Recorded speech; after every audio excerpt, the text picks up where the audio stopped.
Hey guys, last time you asked me in the comments if Shutterstock images are for free. So it's quite an easy question. As you can see, here is a video, but it's the same for images as well.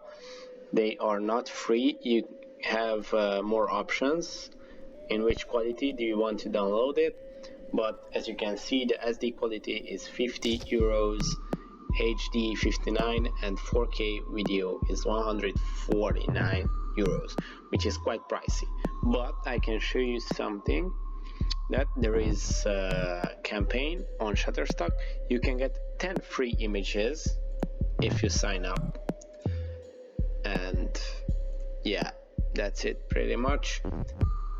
If you are not a company or you don't need the images for commercial use, you don't have a higher investment budget, I might recommend you to use other sites other than Shutterstock, because Shutterstock is quite pricey.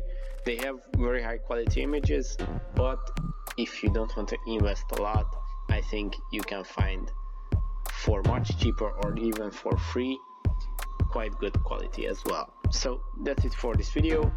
Subscribe if this was helpful, and see you in the next one.